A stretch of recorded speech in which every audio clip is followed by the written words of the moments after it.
дар шаҳру ноҳияҳои вилояти Хатон барои пешгирӣ аз панҷшавии хуруҷи малах дар мавзеъҳои муайян гардида ситоди доим амалкунанда фаъолият карда бо мақсади несту нобуд сохтани ин ҳашаротои зараррасон аз тарафи филиали муассисаи экспедитсия мубориза бар зидди малахи вилоят ва шаҳру ноҳияҳо техникаи соҳавӣ таҷҳизотҳои дастӣ ба хоҷагидорон кормандони соҳат таъмин гардида дар ин мавзеъҳо ки хуруҷи малах ба чашм мерасад коркарди он бо зархимкатҳо бомаром идома дорад.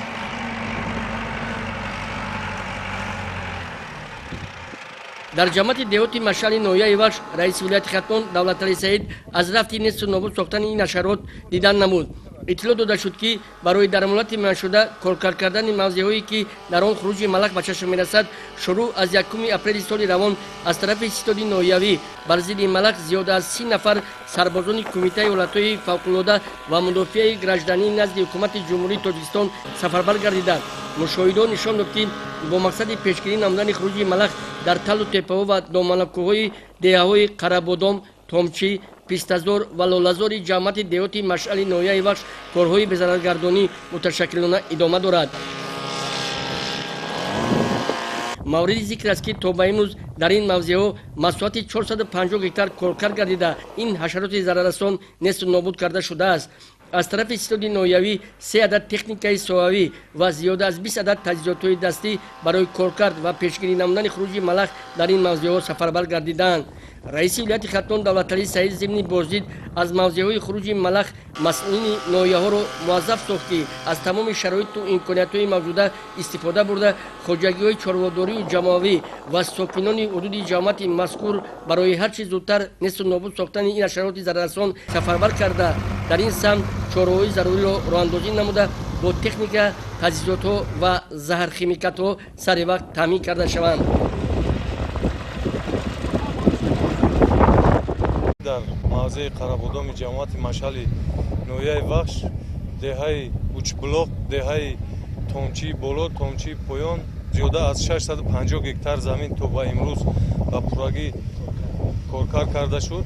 ва аз тарафи мақомоти иҷроии ҳокимияти давлатии ноҳияи Вахш тамоми ташкилоту идораҳо, тамоми ҷамъиятҳо доир ба несту нобуд кардани малах сафарбар шудагианд. корро идома дорад. боварӣ дорам ки дар муҳлати кӯтоҳ бартараф мекунем.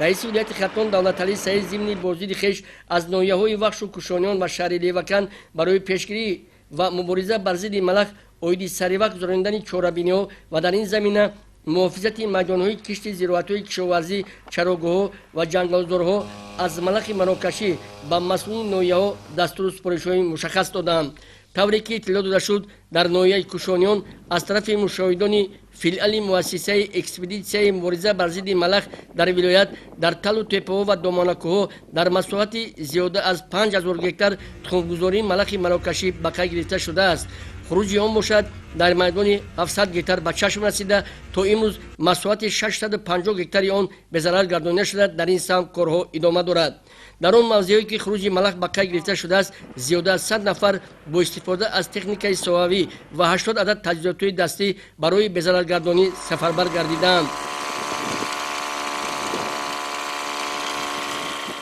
чуне ки дар суҳбат сардори филиали муассисаи экспедитсияи мубориза бар зидди малах дар вилоят иброз дошт, бо дастгирии бевоситаи раиси вилояти Хатон Давлаталӣ Саид дар ҳама шаҳру ноҳияҳо 40 адад техникаи соҳавӣ, 10 адад хайлюкс ва 500 адад таҷҳизоти дастии бензинӣ ва электронӣ барои сари вақт коркар кардани мавзеъҳо ки дар он хуруҷи малах ба мушоҳида мерасад ва ҷиҳати пешгирӣ намудани ин ҳашароти зараррасон барои эмин нигоҳ доштани зироатҳои кишоварзӣ сафарбар гардидаанд. ғуломруди ниёзӣ, ғаёи Шоҳимардон, Намозали Эргаш барои барномаи иттилоотии Ахбор.